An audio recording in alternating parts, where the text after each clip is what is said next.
Chicago? What do you say? Cubs gonna win today.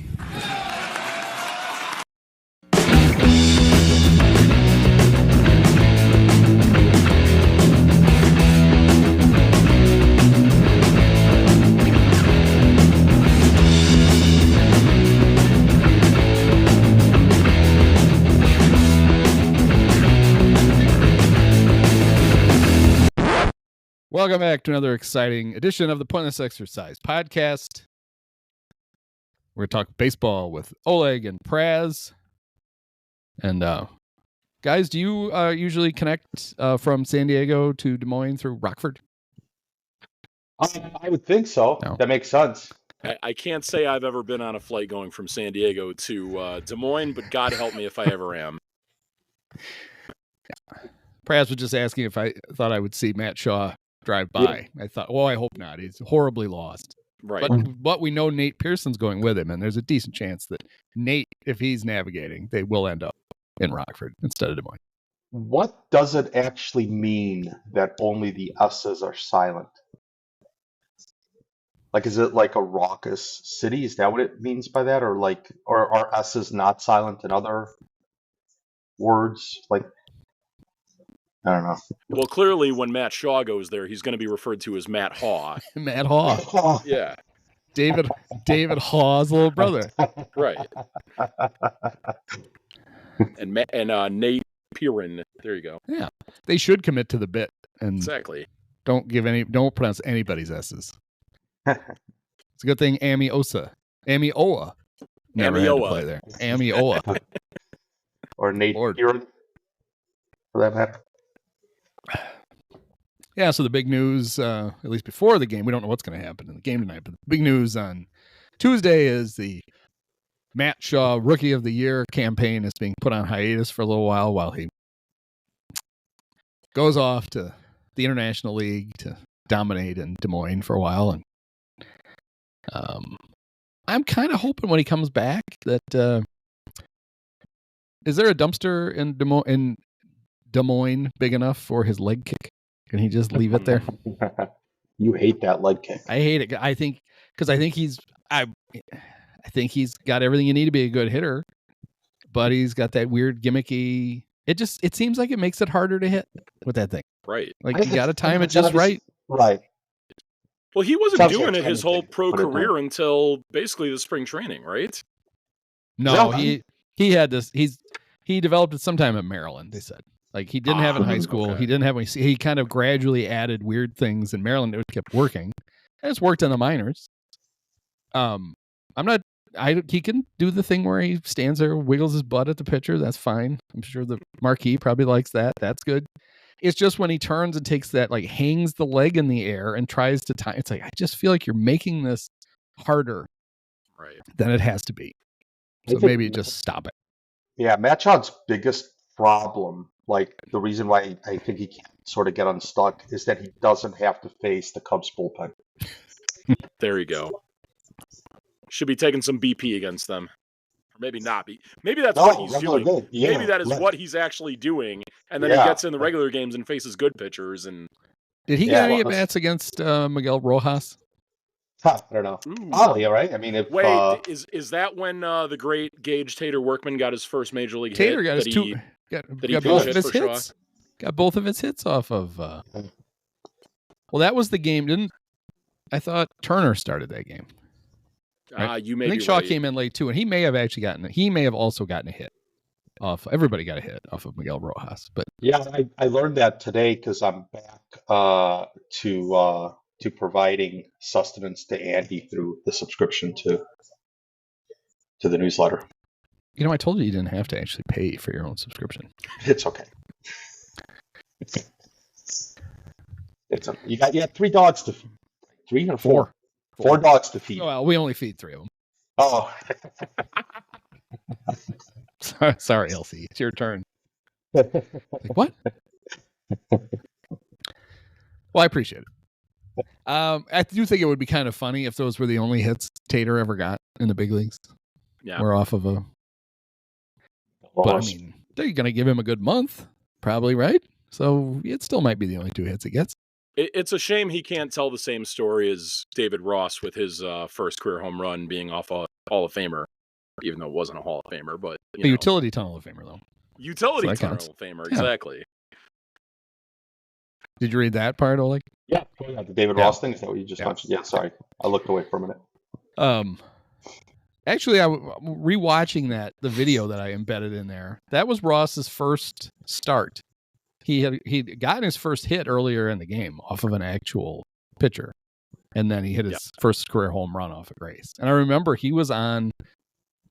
They had him on the Dan Patrick show, like right after that happened, and they had Grace. They patched Grace in, and Grace apologized to him.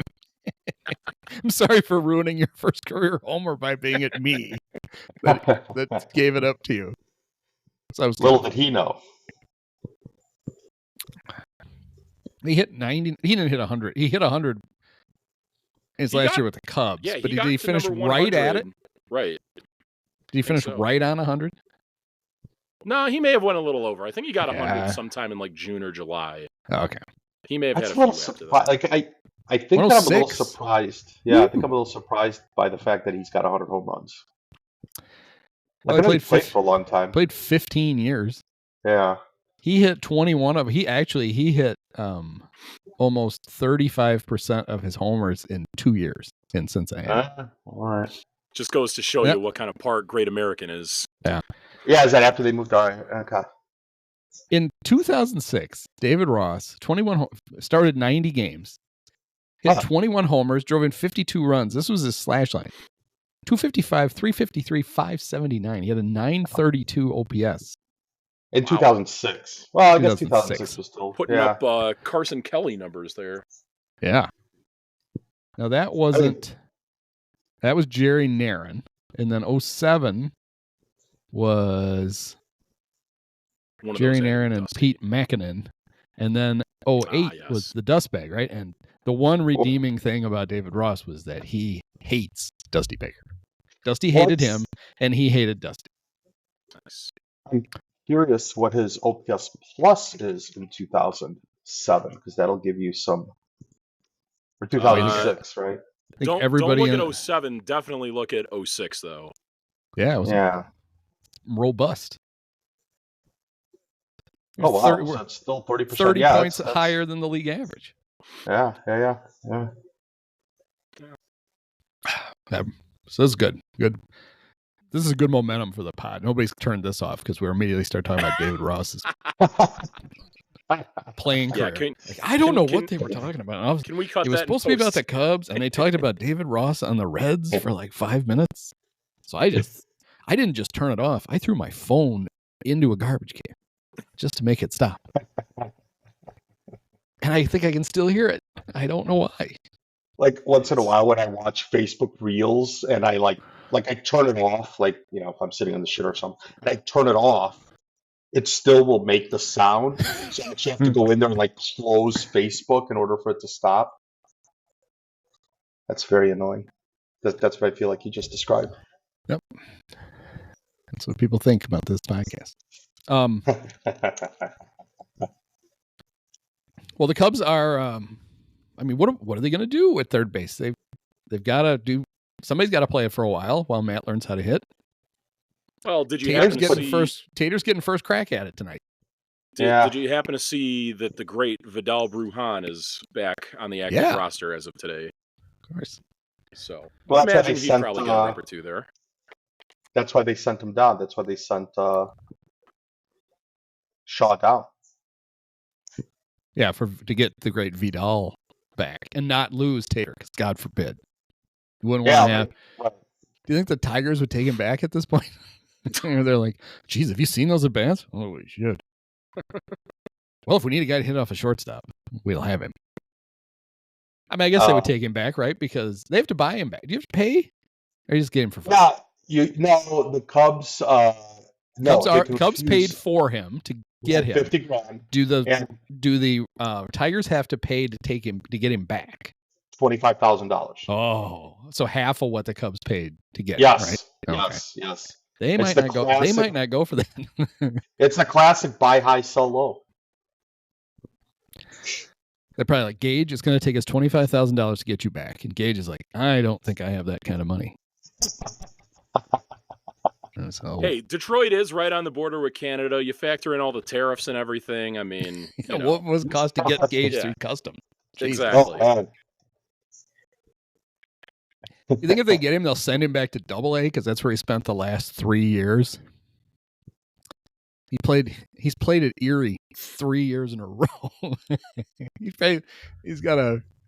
doesn't just have a house there. He's got like a vacation home there too. Yeah. Once you see Erie. So Gage, I'm kind of surprised. Although Craig seems to just be like, we're scoring runs. Who cares? I'm not messing with the lineup. But didn't it seem like this would have been an opportunity? Maybe we'll see this lineup to have John Birdie play third and lead off. Yeah. Take Hap out of the leadoff spot for a day or two since he's so bad. Maybe scooch somebody who's hitting. Like, I get why they probably wouldn't want to, like, Pete has 2 good games and they immediately like move him up in the order. You probably don't want to do that. But you probably could move Nico up a little bit and just say, hey, you're not making outs. So that might be good. We know you're not going to ever get a double or a triple, but at least you don't make outs. Before he got hit on the hand on Sunday, I was wondering, like, obviously this is kind of moot now because he's not available, but, Carson Kelly comes back. Why not have him hit, a little bit higher while he's still hot? Yeah, it's although they had to do it when Amaya ended up when Seiya got hurt, Amaya went in and DH. I guess in a blowout it doesn't matter because you don't care if you have to lose the DH, but it's tough to have like both catchers in the lineup at the same time if one of them's DHing, because if Amaya takes a foul ball off the head and you lose the DH and the I wonder who the emergency catcher is. Knowing the Cubs, it's Kyle Tucker. Well, Kyle, get back there. You can do everything. But I would have thought left-handed. It doesn't matter. It'll be. I would have thought before today it'd probably be Matt Shaw since he's like the shortest guy on the team. He just stand there and squat. Yeah. I don't think I like where this is going. I'm gonna guess it's Gage Workman. I bet it's Hap. Yeah, he's so willing. He wouldn't even stand at third base for 4 innings one day. There's no way he's gonna catch. Yeah, I'm sure. Although he'd be like the kid in Little League who just thinks it's cool to put all the equipment on. Oh, that'd be neat. And then he squats and takes one pitch. He goes, I don't want to do this anymore. It's like, well, tough shit. It took you 20 minutes to put all that crap on. You can just stay there. You'll be fine. That does sound like my catching career. It is pretty amazing that the Cubs lead the National League in runs. Right. And here are some of their regulars. I was just thinking this a couple days ago. Dansby Swanson is hitting 176.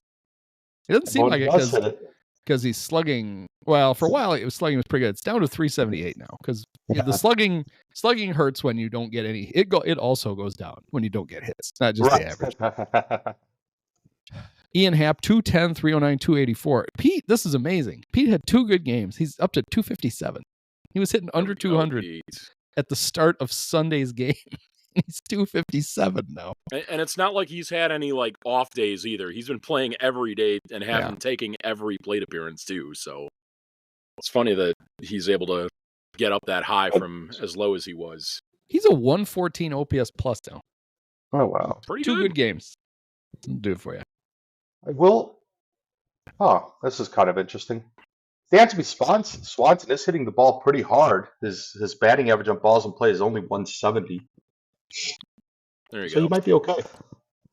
It feels like with Dansby too that like while his numbers don't necessarily reflect that he's been hitting all that good, it feels like every time he has gotten a hit that it's been a big hit.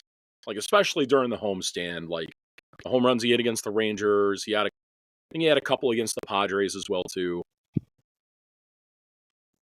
Yeah, he doesn't want to waste them in blowouts. Yeah, exactly. Oh, I do feel like he's, even though the batting average is terrible,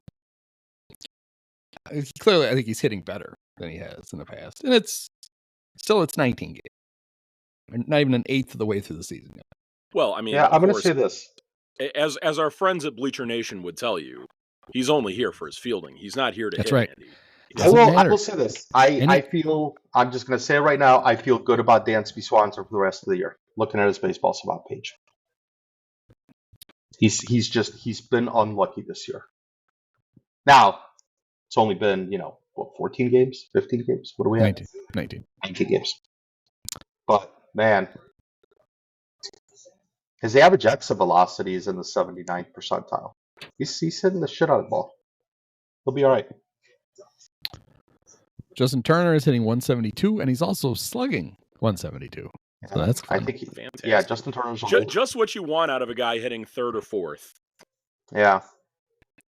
Like at this point, why not bring up some? I know they're striking out a lot, but why not bring up somebody? One of those outfielders in AAA and let them DH for a little bit. Get them some major league pitching. It's still early in the year. If Seiya's really going to be out for a little bit, but the trainers say Seiya could be back any minute. Oh, any minute. Yeah, I know. Yeah, that's true. If not today, then tomorrow, and if not tomorrow, Friday. And if not, if he doesn't, how about this? If he's not in the lineup Friday, pretty much guarantee that the next update will be Seiya's having season-ending surgery. Yeah, that's how the Cubs do it. Yeah, well, wouldn't be the first.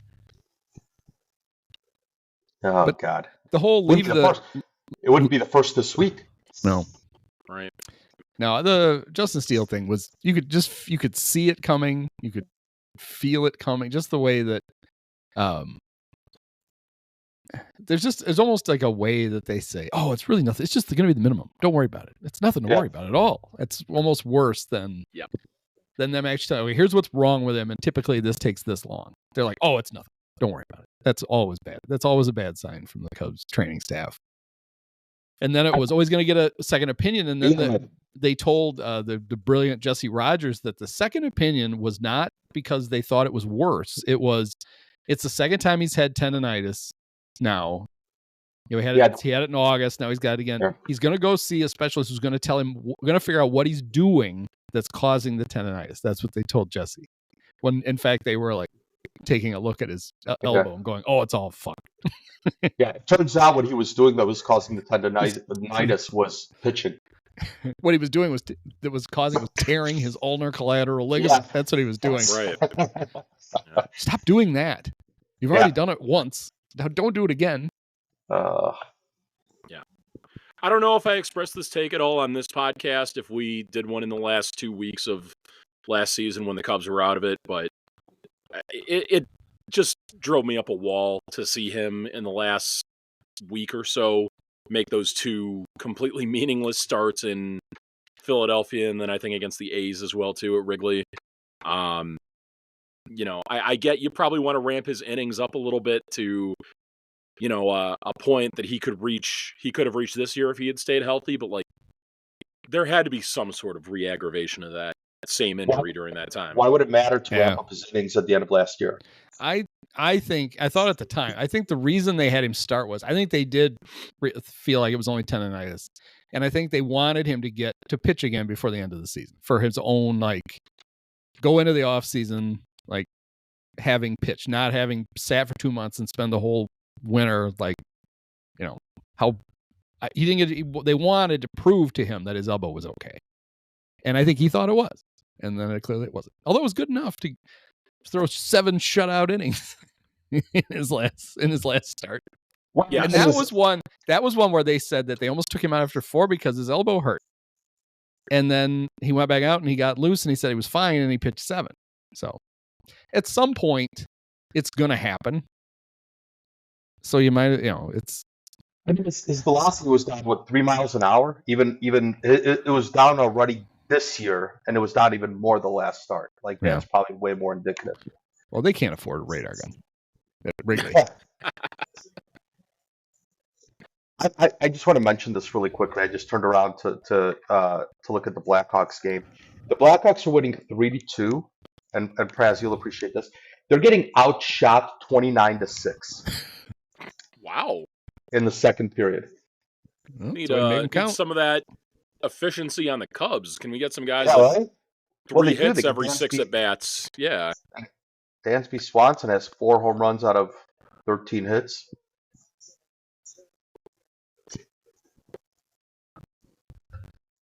Well, yeah, now they've... Go ahead. No, if you got more on Steele, go ahead. No. I was gonna change the subject to something else.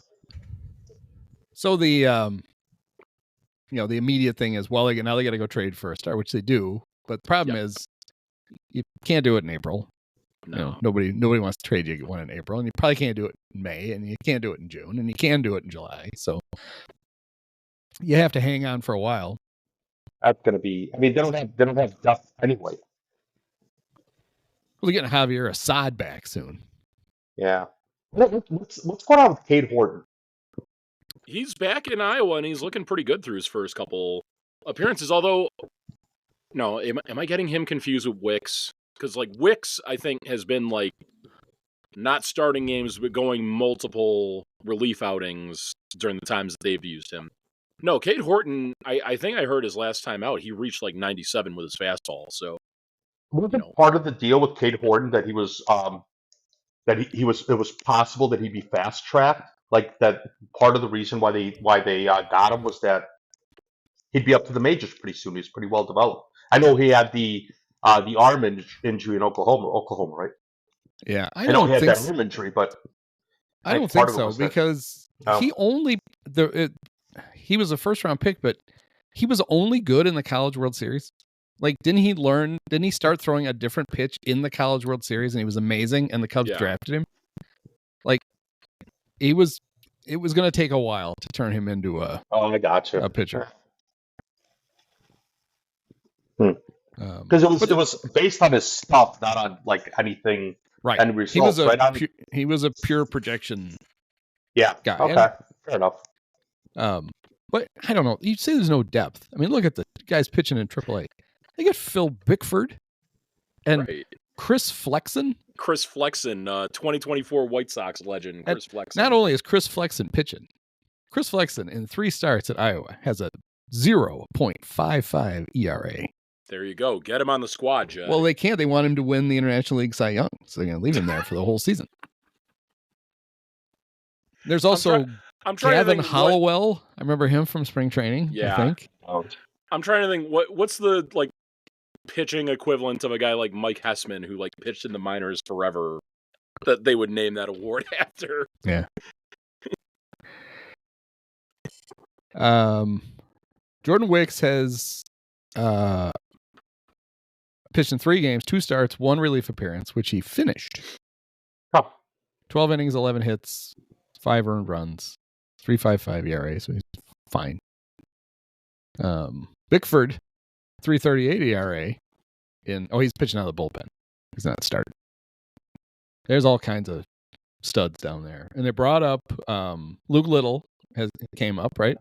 Right. And did Daniel Palencia come up too? Is that the other guy they brought Palencia up? Did come up today. Yep. So Palencia in 5 appearances at Iowa, 4 innings, 7 strikeouts. There we go. 2 walks. Luke Little in 4 appearances, gave up. How did he do this? Oh, I see how he did it. Am I looking at the right guy, or am I looking at Jack Neely? Let's see here. Luke Little in 4 appearances at Iowa, 4.2 innings pitched. Only gave up 1 hit, but he did give up 2 runs. How many do you say 2? Oh, Luke Little. Sorry, Palencia only had 2 walks. Well, 2 walks. Well, walks have always been a little bit of an issue for Luke, but at least you have a competent lefty in the bullpen now, other than Caleb Thielbar. Not other than. Well, yes. Caleb making the lefties in the bullpen competent. Boy, I just can't imagine why the Twins would have gotten rid of that guy. Woo, he's amazing. Same with Eli Morgan, who apparently is impinged. He has an impingement. Yeah. I thought the impingement was bats hitting balls back at him very hard, very often. It'll be nice when those 2 are gone. That's a big part of Jed's bullpen rebuild right there. Those 2 guys, and Presley, who, I think Presley, he'll be feeling a little bit better about him after Sunday. especially after they face Freddie and Ohtani, getting them 1, 2, 3. Look pretty good. Did either of you guys? You probably didn't. Neither of you watched last night's game on the good old Marquee. Well, it's not a rare treat. We get it every time they go to San Diego. Rick Sutcliffe is doing the games. Oh my God. He's just does he live down there? Just to be reminded of the most brutal loss in Cubs history in San Diego. That's why I wondered as the Padres were piling on runs. I wonder if Rick has ever seen a collapse like this in San Diego before. Right. At one point, and Huey and I made the same joke about 20 minutes apart because he wasn't paying attention, and then he realized I'd made the same joke. It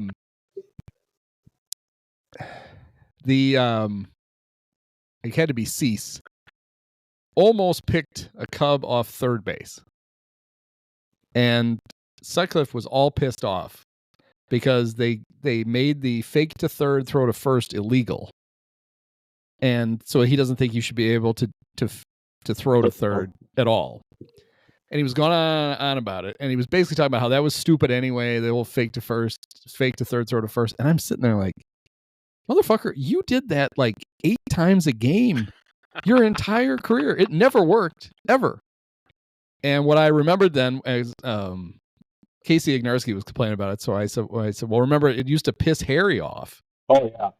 He hated it. On a style with, I can't remember what the shoes were. High button shoes. High button shoes. So I made the joke. 20 minutes later, Donahue wanders in, sees it, makes the same joke.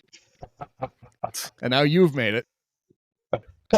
I knew it was coming. Like, it was like, I was literally like, you started talking about it. Like, what were the shoes? Like high button shoes. That's what high button shoes. Yep. And then, like, I remember as a kid being like, what is a high button shoe? Mm-hmm. What is he talking about? But it worked. You just knew it was something really, really old that nobody wanted anymore. And why was Rick Sutcliffe still doing it? So he did that. He also kept it sounded like he was going to do it for the whole game. He spent the first 2 innings basically complaining about the Cubs trading Cease to the White Sox. And it's like, Rick, that happened. That was 8 years ago. Can we stop complaining Literally about this? Nobody else. Everybody who saw him in spring training that year knew he was going to be a star. Blah, blah, blah. I was like, shut up. Just shut Literally up. Nobody else is on the Cubs from that time, nor is anybody else from the White Sox at that time still on the White Sox.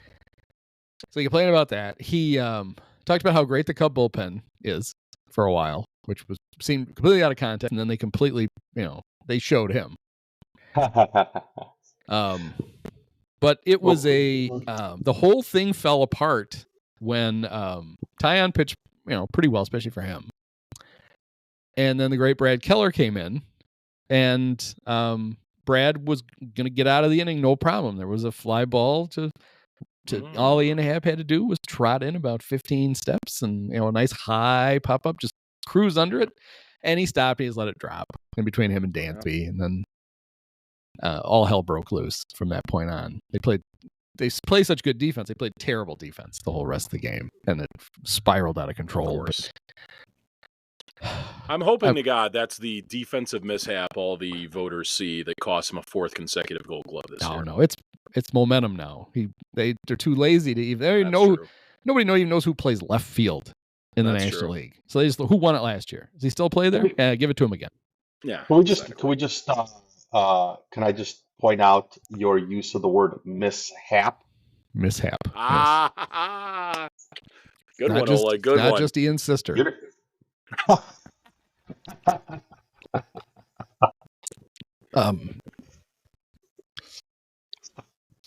There was on Sunday night. Have you watched Sunday Night Baseball? Mm-hmm. Yes. And they did the torturous in-game interview with Nico. When he was chasing down the pop-up. But I thought it was funny when Ravitch was going on about, he was trying to make a point about what great up-the-middle defense the Cubs have with Dansby and Nico and Pete. And there was Nico like, don't forget Ian Happ's won 3 Gold Gloves. And I just wanted either David Cohn or Eduardo Perez to go, left field Gold Gloves don't count. They never say that. They are not paying attention. They have no idea what was going on. They didn't give a shit. I did not watch. I just lied. I did not watch Sunday Night Baseball. Donahue and I were driving back from DeKalb, and did you know that our friend Michael Donahue apparently he doesn't hate, gets very angry at Seiya Suzuki sometimes. But we also talked about he's still mad at the Japanese for World War II.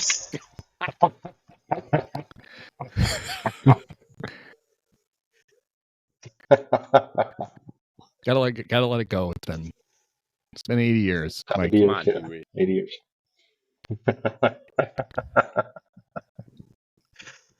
Oh, that bullpen. Well, wait, what would have happened that would have triggered him about Seiya Suzuki on this? You don't have to ask. I don't want to misrepresent him, but it had to do with base running and forgetting how many outs. Okay, that's fair, because he did have a pretty bad base running gaffe on Friday night. And I think last week against the Rangers as well, too.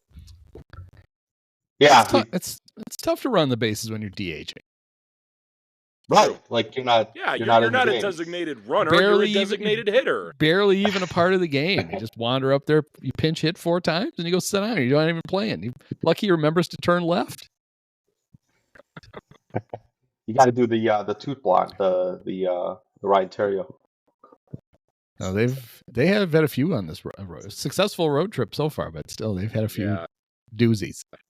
There have been a couple of occasions too where it's been like a guy getting hung up between first and second when there's a runner at third, and it almost feels intentional that like the runner at first is trying to do that, but the runner at third isn't getting the message and breaking for home on it. Right, that happened on Sunday, right? With Nico at first, and Shaw was on third somehow. Right. Is it Shaw? How would that have worked? He seems like he batted after. No, was it Tucker that scored, or was it Tucker at third base? Well, it happened to him one time when I feel like it was Sunday night, but maybe it was Boog trying to give credit.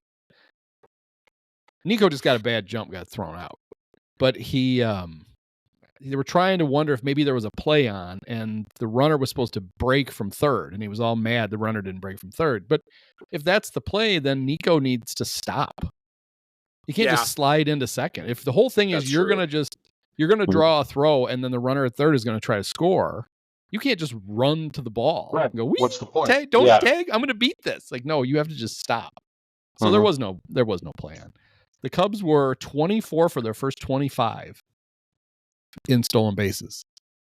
And and they've been caught a couple of, although Pete had gotten picked off, and pickoffs don't count as a stolen base, I guess. I thought they did. I thought pickoffs got caught stealing. It's a different thing.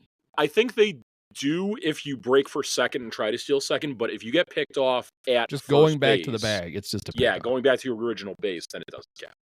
They must have changed that. That must have been changed in the official scoring at some point, because I swear for the longest time I knew that getting picked off was a caught stealing. And Carey may have taught me that. They're 27 for 30 now, so they're still really good. Yeah, that is pretty good. Keep running, boys. Yeah. Yeah, because Lord knows. I was going to say, they lose all that speed with Shaw, but never got on base. So how are you supposed to steal? Exactly. How would you have ever known he's so fast if he's never on base? He didn't have a steal or an attempt. He did walk 10 times. Here's something interesting that we were talking about in the car that was kind of an interesting conversation. Like, the Cubs are obviously playing, like, all things considered in the macro, they're playing really well, right, against good teams. Yeah. You could nitpick it. It's not really nitpicking when we talk about the bullpen because they've been not good, but you can nitpick about base running and things like that. But they've been generally playing really, really well. And not just that, but like in a really, really tough stretch of the schedule.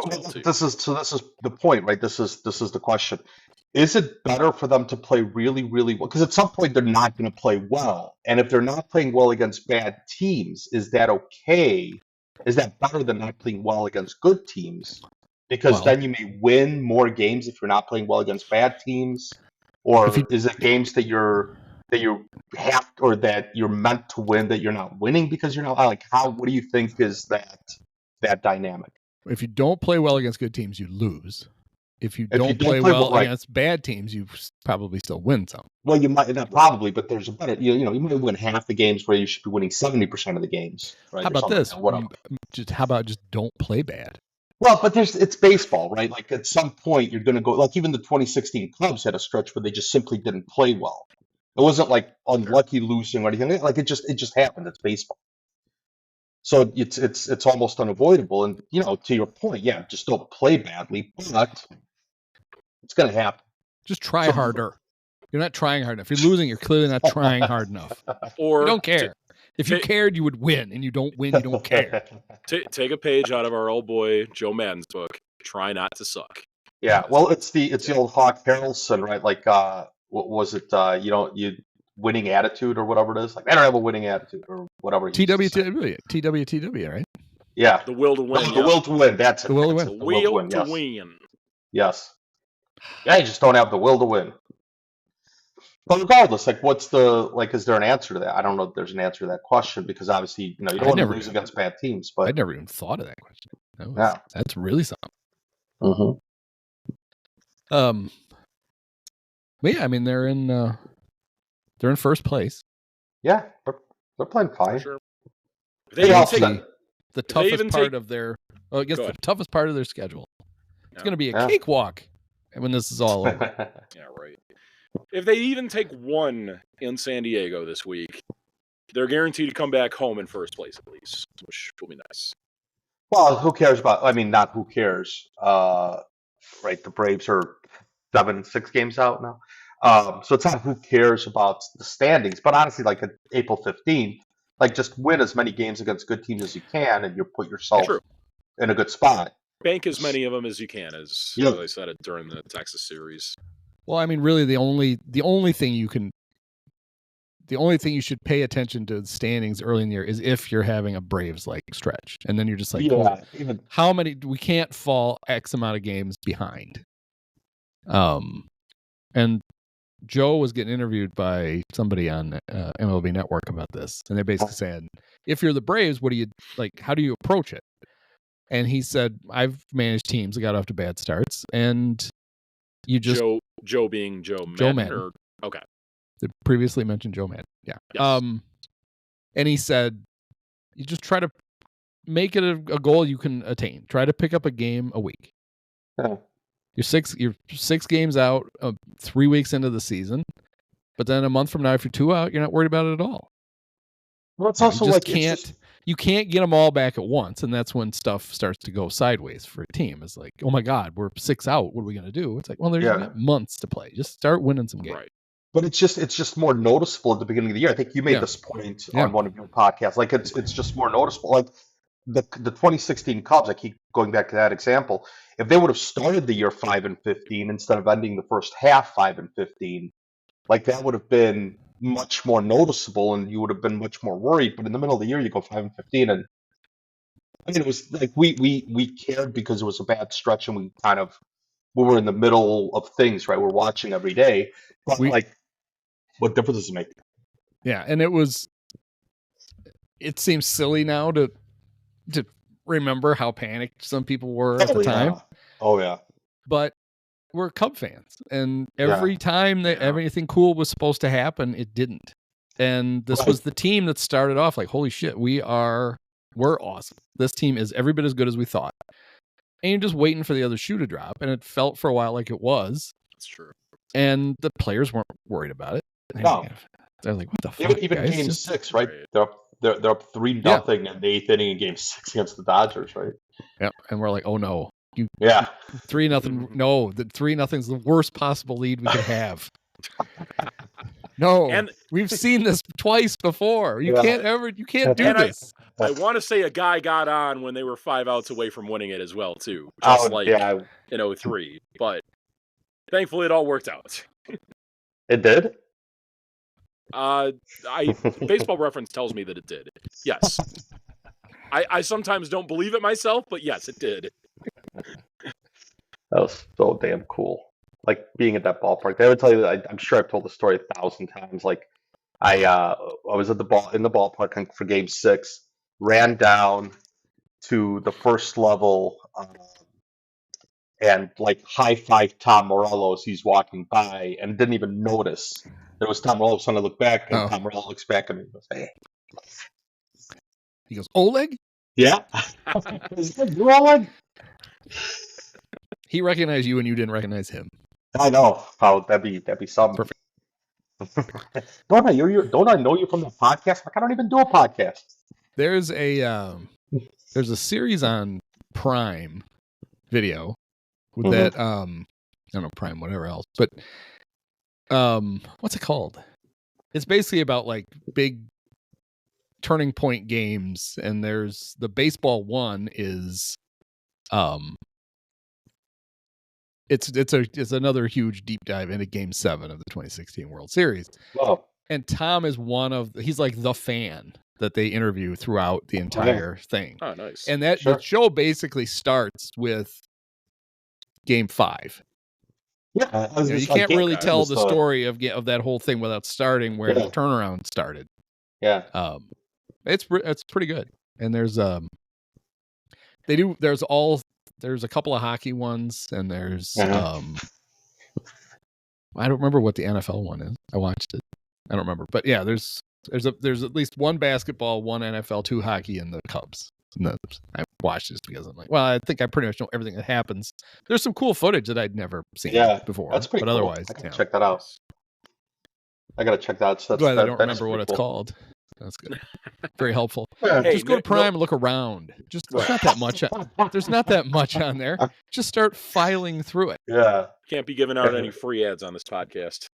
Yeah, if you guys want me, hey, Jeff Bezos, if you want me to promote your stupid little show, you got to pay up. We know you got the money, Jeff. We know you're a frequent listener.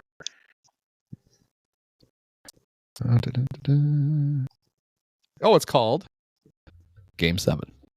So it's all Game 7s. Oh, interesting. Okay. That's pretty cool. That's pretty cool. All right. I wonder what the NFL one is. They never had. I guess there is not one. It's not an NFL.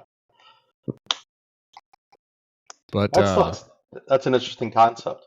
That's pretty cool. All right, I can dig that. And Mike Keenan is in both of the hockey ones. Oh, yeah, the Rangers. Oh, 94. Yeah. Okay. I'll check that out. That's pretty cool. That's pretty cool. I didn't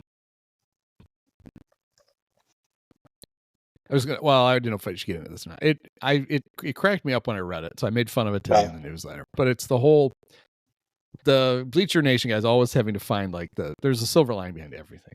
And this was the Justin Steele injury. No, it's not bad. It's fine because now they have to re-sign Kyle Tucker because they have to go get an ace, and the only way they can get an ace is if they know they have Kyle Tucker, so they can freely trade either Kevin Alcantara or Owen Casey.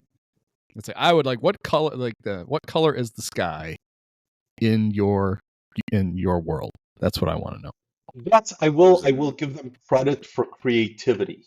Like that's a hell of a way to. That's a lot of dots to connect. Yeah, how do you come up with that? Like that's an interesting. That's interesting.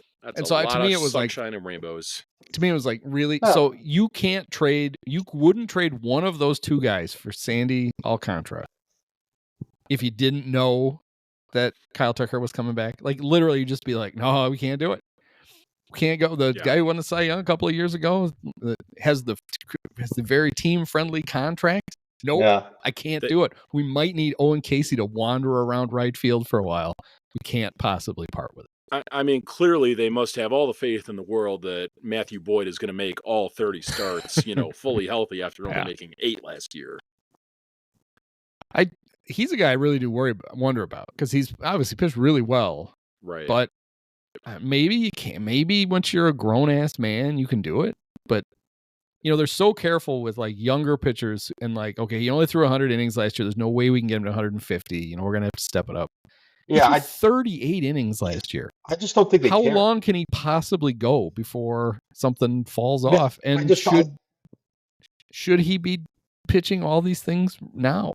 Yeah, I don't think they care. I think the point is that you pitch as long as possible now, and then maybe by the time that he does get hurt, you've got some guys who are ready to come up. Like maybe Cade Horton is ready by the middle of the year.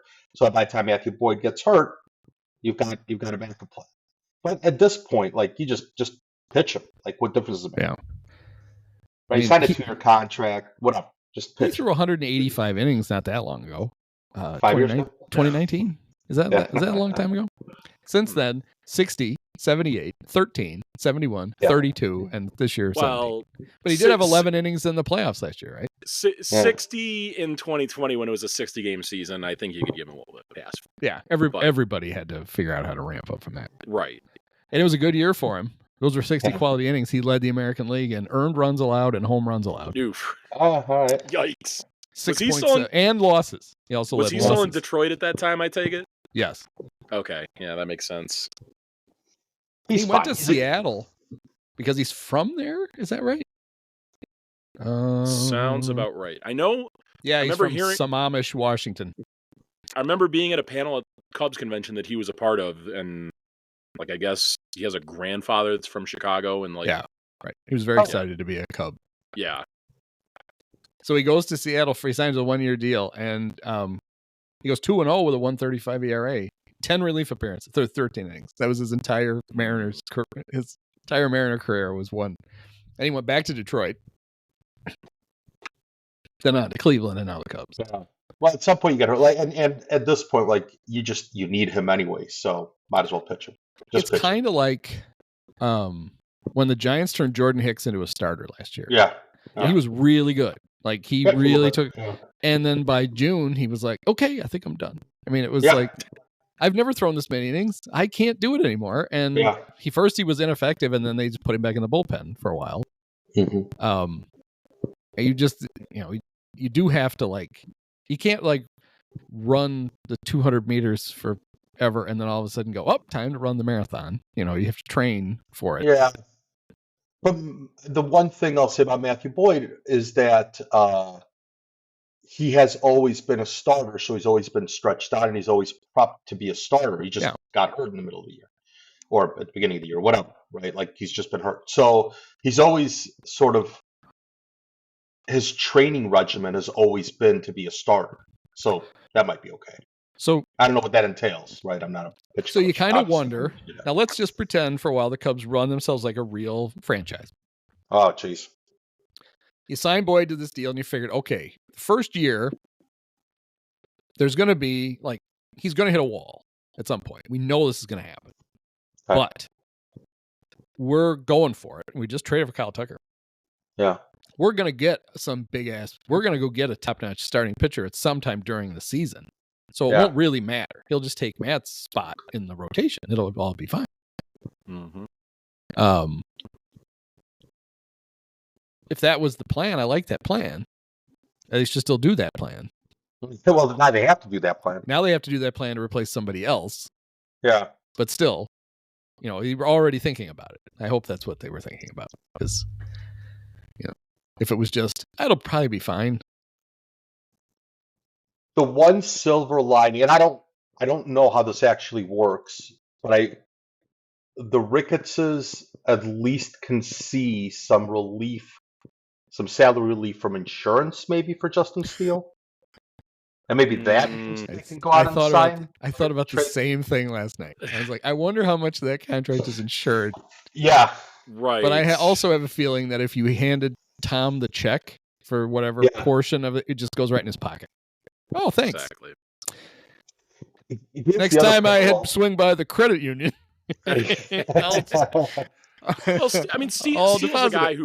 Steele's a guy who hasn't really made any real money yet. So, I don't know. Maybe they would have insured it because he's on such a cheap deal, but who knows? Yeah, I don't know. I just keep wondering about who what pitcher is it on the Cubs right now that they would be fucked if, from a financial standpoint, if he goes down with an injury. No, they don't pay. They don't pay any of their pitchers any money. They don't have one that financially can screw them. Shota maybe a little bit. I don't know. What's he make? Like $13 million?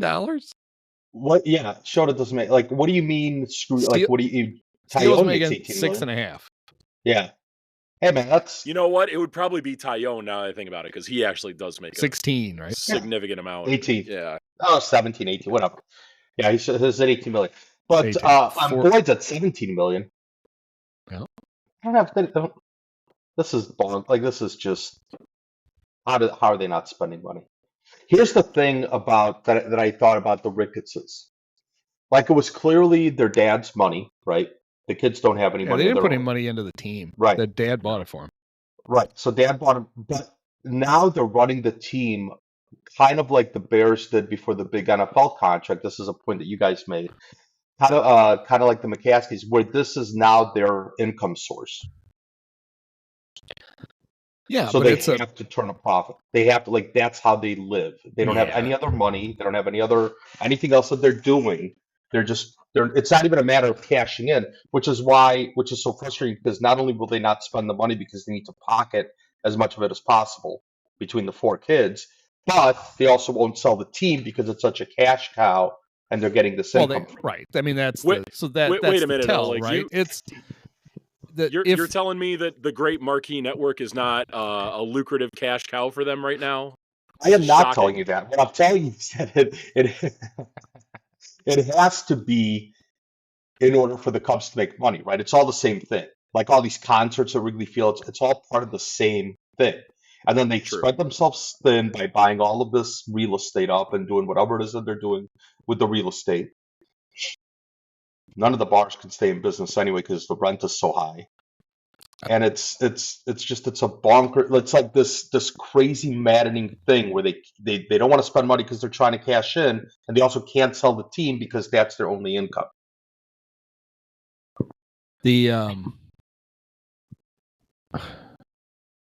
I would say even if they're really doing it, even if the Cubs are their sole source income, I don't think they are because I think Daddy, they all got a big chunk of money when Dad sold TD Ameritrade.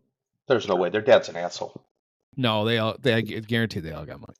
They didn't get as much as Joe got. Joe's got to spend a lot of that money trying to buy up every piece of property in Jackson Hole and then trying to fund every right-wing lunatic running for office. But they even if really their entire income was coming out of the Cubs, that's a lot of fucking income coming out of the Cubs. I mean, they could spend another $100 million a year on payroll, and they're not breaking even. They can act like they're breaking even. They're turning a profit hand over fist, and everybody knows it. Like the revenue number that they report to MLB for like revenue sharing, every team, finds ways to hide. There's all kinds of stuff that doesn't get. But the amount of money that can go in their pockets is, I can't even humor the idea of being like, well, they painted themselves into a corner and they can't afford to pay. They can. They absolutely can. They just don't. They feel like they don't have to, and they don't. That's why they don't do it. So the Cubs, and here's kind of the Cubs average. Holy cow! I didn't realize it was this high. Cubs average ticket price is about $108. Yeah. Right, per seat. Wow. They get 3 million fans a season. Yeah, right? 2 points something. Yeah. Let's say even if it's a little bit less, right? So 3 million times $100 just for the sake of easy math is that 300 million? Yes, right. That's how that works. $300 million. Sometimes 100 is Yeah. So that's $300 million pretty much that off the bat, and that's before concessions, before TV, whatever the TV gets them. Like, and so that's already huge. So like, there's a lot. There's a lot of expenses though that people don't even think about. Like, somebody's got to mow the grass. Yeah, that grass is always growing. You should see the water bill they have from having to water the grass to keep it alive, so then they can mow it. They have to spend money to grow the grass so they can cut the grass. It's just ridiculous. And then they've got all that. They've got all that shit they got to call growing the on the Sox. Walls. Somebody's got to prune the shit on the walls that the fans won't let them get rid of and put ads up. It's terrible. Oh, I don't know how they make a penny. Do you think they're getting a deal on the buckets of Bazooka bubblegum? I think Jonathan Herrera took that sponsorship with him. That's true. Oh, probably. Yeah. Yeah, I mean, just think of all those times they got to call the White Sox and ask who's that old fucker that's their groundskeeper? Oh yeah, Roger Bossert. To help them with they don't need the him playing anymore. field. They got Taylor. They got Taylor McGregor's boyfriend, Dan Kiermaier. They don't ever need to. Is that her boyfriend, Kevin's? No, but brother? she talks about him an awful lot because he let her ride the lawnmower one time. Do you remember Whoa, that? She got to drive the lawnmower. Whoa. It's a family show. You didn't even let Andy get to the punchline of that joke. Come on. Is that what he nicknames this Johnson? Yeah. So was that going to be your joke? Did I just step over your joke? I hadn't even figured out what my joke was going to be. I usually I dive in. I like Pete Rose. I dive in head first and I figure it out. And then separate Ray Fosse's shoulder. Tay had a good one last night, though. What was it? She said, she was talking about I should find the actual thing. She was giving the injury update, and it was one of her best about how optimistic the Cubs were about their about Seiya and Carson Kelly coming back by Friday. God, he's dead. Seiya's dead, isn't he? I worry that yes, he is deceased. Sorry, I'm looking this up as we're. I'm looking through her some phrasing of your, her phrasing was perfect. I think it was late. Okay. Tay says Seiya and Kelly will be back. Quote, for sure, hopefully by Friday. Sure, hopefully by Friday. Yeah. Good job. That's good. I also Boog last night on a grounder where nobody on base, a ground ball that didn't get fielded, and he said everybody's safe. Oh yeah. And then later in the inning there were multiple runners on, and it happened again, and he said everybody's safe. And I was like, all right, so is it just he's basically just his MLB The Show person? He just hits a button, and whatever comes up is the call that he gives. Oh, that didn't work. Whoops. Yeah, rhetorically he's not wrong. Yeah, everybody, the one person, is safe. And everybody's safe. Like, Boog, I guess you're right. Yeah. It's a weird way of saying it, but whatever. That might be the least of his transgressions. But I also don't know how to watch.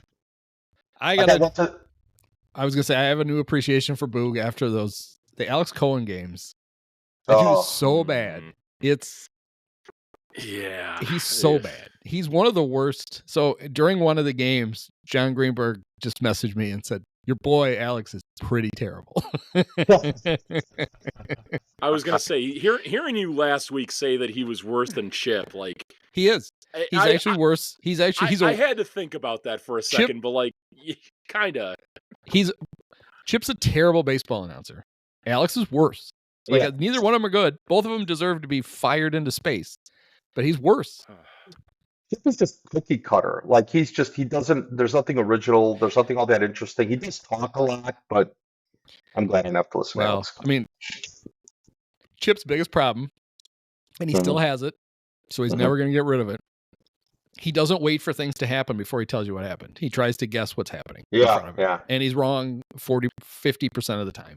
And it's always hilarious. And it's or line drive, caught out there. Yeah. What's the save out? It's like, oh, shut up. It's just Chip. Just stop. Swing, line drive, base hit, Braves win. And he only does TV where you literally can just like let it all happen and just talk about what happened.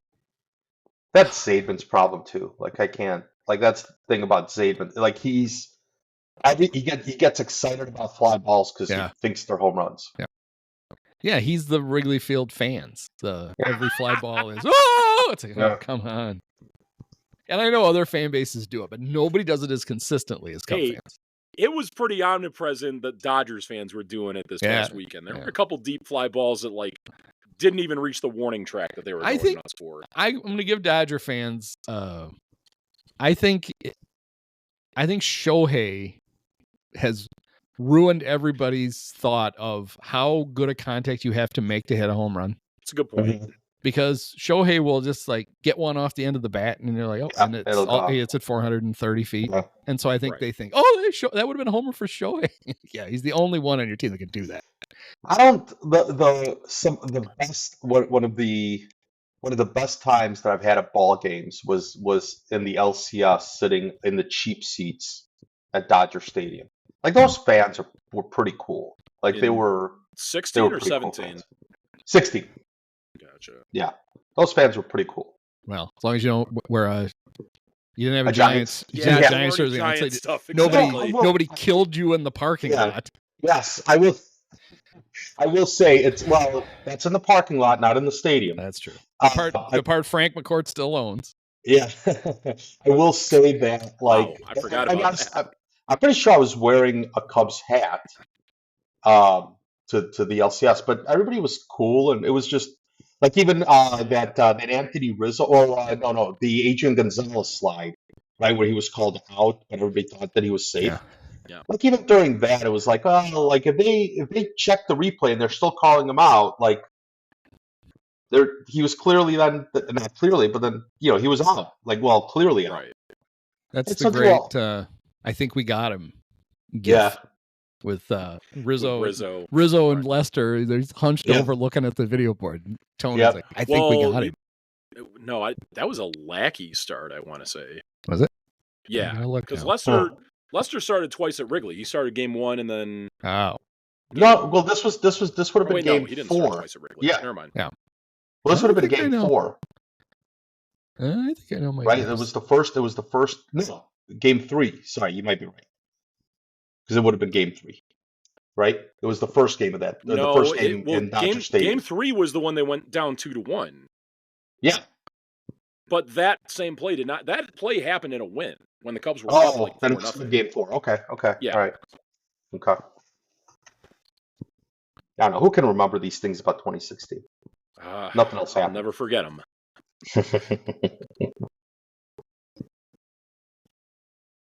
Like it's crazy to me. Like 30 years ago, if you were to tell me that I would so hate the owner that brought a World Series to Chicago 9 years after he brought the World Series to Chicago. 9 years. He got rid of that. He lost the fans pretty quickly. Yes. Yeah. I kind of wonder this too, and I should probably. I'm going to the Sox game on Thursday, so I'll ask some of my buddies over there. But I wonder, like, how long it took for them to resent Reinsdorf after 05. I still don't think they do, because, like, they've never had... they do. The same. Do they? They do. Have you not seen, like... There have been some fans who have purchased, like, billboards around Bridgeport that says, like, sell the team, Jerry. Yeah, exactly. Well, I'm looking forward to the Ricketts. Like, I think that there's a chance... Not saying it's a big chance. But I think there's a chance that the White Sox become more popular in about 10 years than the Cubs are, if the Ricketts, if things hold the way that they are. We'll see. 10 years isn't all that foreseeable, so you may be right. Well, with Ishbia coming in, right? He's now owns 35%. He's going to buy 35% of the White Sox, and it's pretty clear that there's a succession. Jerry's only down to 20 now, right? I didn't even think it was. Maybe, but it's clear that Ishbia is going to take over the team. Like, he'll probably. I don't know if he's going to go all Steve Cohen, but he'll probably spend some money. And if he runs them as well as him and his brother are running the Suns, right? Yeah, who have no draft picks for like the next 10 years, and their payroll is completely fucked. Good, go get them. Well, but they did. Didn't they go to the finals a couple years ago? They did. They did. And they were able to attract Kevin Durant and Jerry's some big name players. Jerry's their future. Jerry's not that old. He's only 89. He could be around for 20 more years. I wish the Rickettses were that old. Oh, it doesn't matter. Can you imagine? Oh, no, we're going to get to know the next generation. Can you imagine how dumb the grandkids are? They're the ones who are going to end up running the team at some point. Yeah, George McRicketts over here. Yeah. I think there's a Muggs Ricketts that is supposed to inherit it, and he'll die, and then somebody else will get it instead. That'd be the worst. How about now? We're completely off. It's an hour in, so who cares? But when Vag died. I was reading up on her, and there was a thing. I mean, I don't know why I don't remember. It seems like the kind of thing I would have remembered. So when the old man died, Muggs's kids weren't in the will at all. Wow. And Muggs's widow, George, when George died. So, and this I didn't realize. So it was the New York Times obit of Virginia McCaskey. The Muggs's widow had Hallis exhumed. No, he had she had Muggs exhumed to see if he was poisoned. She thought that the McCaskies killed her husband so they could get their hands on the. It was like, holy shit! How did I not know this? Wow, jeez. Yeah. She seemed like such a nice lady. You know what? Is the statute of limitations up on that? Because we might be able to, convict posthumously Virginia. Oh, she wasn't doing the dirty work. She made. It was all Ed. It was all Ed's doing. No, it was all Bulldog. Was Clyde Turner still alive? Clyde. Yeah. Clyde was the guy that was. I gotta remember that now. I'm gonna have to find that obit and post it because. Oh man, I wrote about it when she died. I was like, ooh, I don't. What is it? I think Pat Finley or somebody has his bear podcast is called Palace Intrigue. Hilarious pun on Palace Intrigue. But this really is like he should devote an entire episode to whether Muggs was poisoned or not. There you go. That's the real intrigue. Not just who they're going to take with the 10th pick in the draft. I want to know if Muggs. I want to know if they put something in Muggs's old style. Dude, if they made the Bears version of the Kennedy Files. If Netflix can make a 3-part series out of that Gabby Petito thing, which was completely stupid, like they can make a 3-part series out of this. Which one is that? Which is the is she the baby? Is she Baby Reindeer? No, I don't think so. It's Baby Reindeer. Baby Reindeer is another Netflix thing about some true crime. Oh no, this was she went. I never watched. Her boyfriend ended up killing her and then killed her. It's bad. It's not bad. It's just there's nothing interesting that interesting about it. Gabby Petito. Petito. Was killed by her fiance Brian Laundrie. Oh yeah, I remember that. And he hid in the woods forever. Yeah, I remember that. And the biggest intrigue was I remember that parents who wouldn't cooperate. It was so. I don't know. I just didn't find it all that interesting. No. Damn it! I need to be entertained. How far are you on the Righteous Gemstones now? I'm still like on episode 5 or 6. Like I can't watch one episode at a time, so I have to like devote a couple of hours to it. And you're starting at the very beginning, season 1. Oh yeah. Have you had an episode yet where it's a flashback, and they have the kid actors who play Jesse and Judy and those kids? Yes. They are in every single season. There's one episode every season with those kids. Oh, really? There's a whole episode. I thought there was one. I thought there was a scene they always have an episode called Interlude, which goes back and tells you some of the backstory. Those guys are so amazing, and as they've grown up, the one who plays Jesse and the one who plays Judy, they are so perfect. He is doing an incredible Danny McBride impression. Yeah. She is doing an incredible Edie Patterson impression, and it was this final season. It was on Sunday night, and it was hilarious. They're so perfect. I don't know how, but they found these kids like 5 years ago, and they're in it one episode every year, so you can see what they were like as awful children. Oh man, and they're so good. It's it's amazing how well they cast that. Oh, there's 5 seasons of Gemstones? I think there's 5, or is there only 4? Okay, I don't know. I thought there were only 2, but all right. They didn't. Yeah, I guess it's 4. No, there's 4. Okay. Yeah, what a great show. Yeah, I one of these weekends. I think this weekend I don't have much going on. I'm just gonna sit down on a Saturday and I just watch like 10 episodes. It's so good. That show's so good. I do wish there was a way you could I guess if you took enough drugs, you could do it. If you could somehow, if there was a thing where you could forget a show, so you could watch it again. Oh, there you go, right from the start.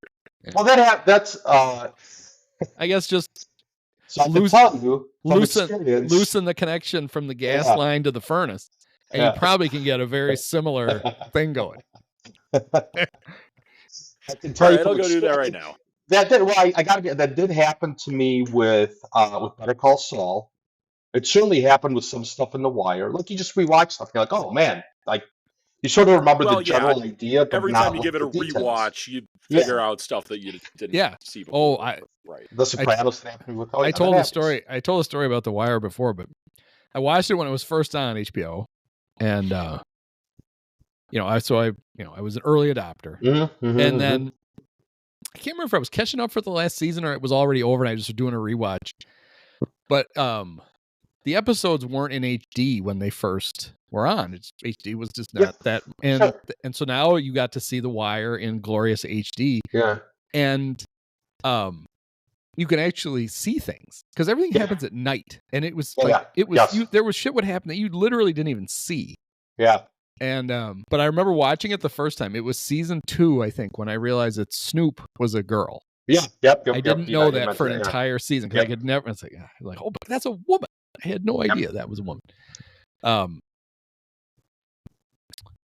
yeah, that's. Oh, I forgot what else I was going to say about forgetting something or rewatching. Well, jumps I'm sure that you were going down the path. Of, no, I was going to ask you. Did either of you ever watch Arrested Development? Yeah. I got started a little bit on it, but Job was he would take the forget me nows. I still remember he's having sex with Kitty, the George's secretary or whatever, and she's horribly cross-eyed. Yeah, goes, take your glasses off. Take your glasses off. Put your glasses back on. Put your glasses back on. But the best was, and I forget how how you know it, but not when he took her shirt off. You could tell her nipples were crooked too, not just her eyes.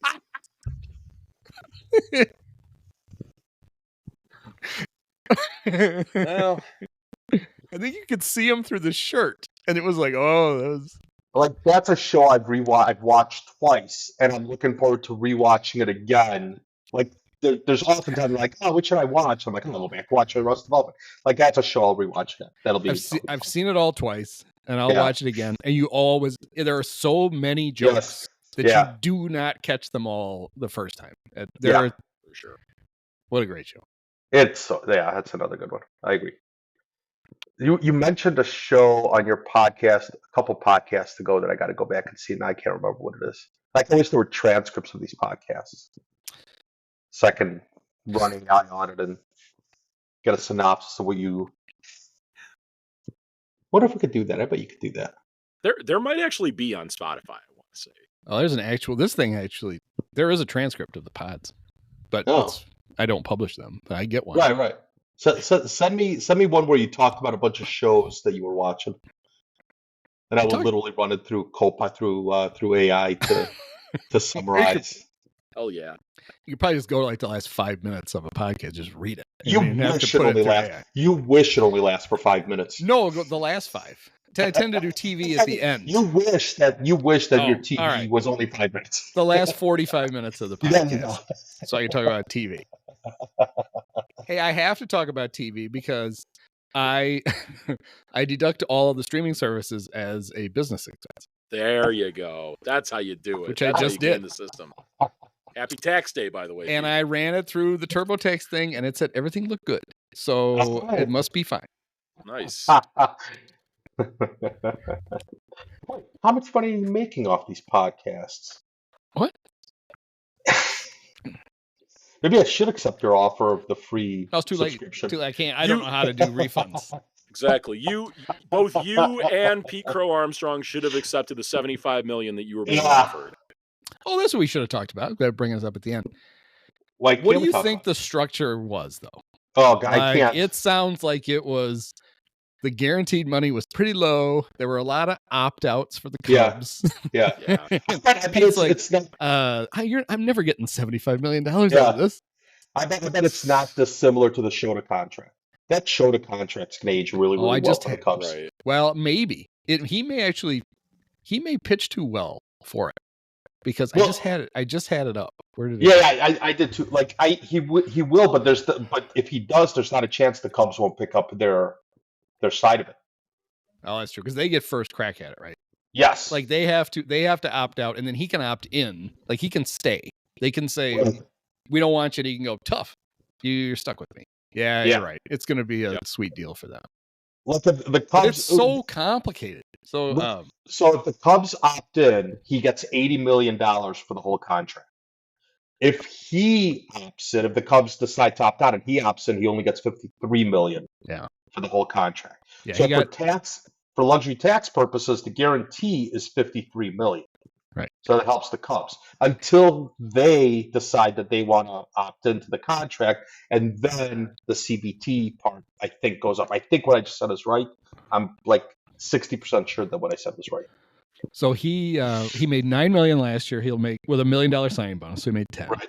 Yeah. He gets 13 this year. Yeah. And then at the end of this year, he can exercise. Well, the Cubs get the first refusal. He can exercise they can exercise another 3 years to make, however it works, to make the whole thing $80 million. All right, here. So this is how it's written. Plus 13. If Imanaga exercises his 2026 player option, then the Cubs have a $42 million club option. They would pay him $24 million in 27 and $28 million or $18 million in 28. If the club declines its $42 million option for 27 and 28, Imanaga has a $15 million player option for 27. Yes. So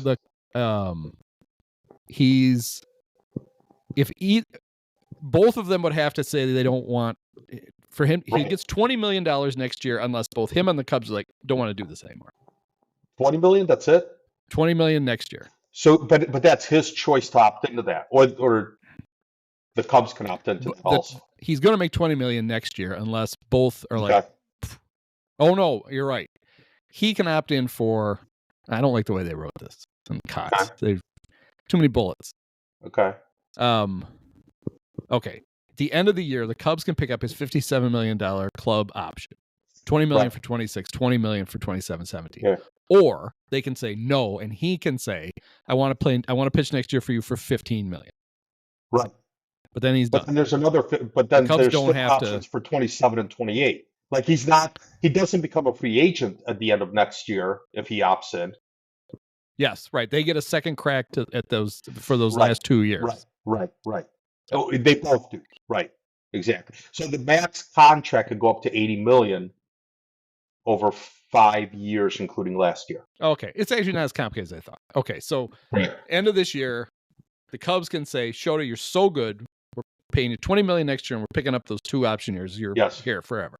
Or Shota can say, I want to stay $15 million. Yeah. At the end of the next year, then the Cubs can pick up those 2 option years they didn't pick up. Yes. They get a second chance at it. Or he can get another 15 and stay again. Yes. That's what it is. Which probably so if he falls off a cliff, he gets another, no matter what, if he falls off a cliff this year, he's making $30 million. $30 million. Yeah. He's getting no less than $30 million in 2 years, no matter what happens. If he's really, really good, then the Cubs pick up their share, and then he gets another $57 million over 3 years. Yeah. I think they should just tear it up and give him $100 million because he's so fun. Exactly. He is. That's if I was running a team, that's what I would do. Stake in ownership right now. I would reward him for his new. I don't know if you've seen his new marquee commercial where he sings "Go Cubs Go" in the shower. Yep. Is that right? Yeah. All right. He's just like me. Why do you sing "Go Cubs Go" in the shower? It's how to force a habit. That's the old joke.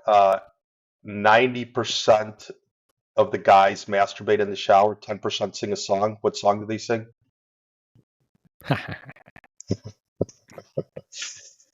I do know because I'm one of the 10 that sings. My body is a temple.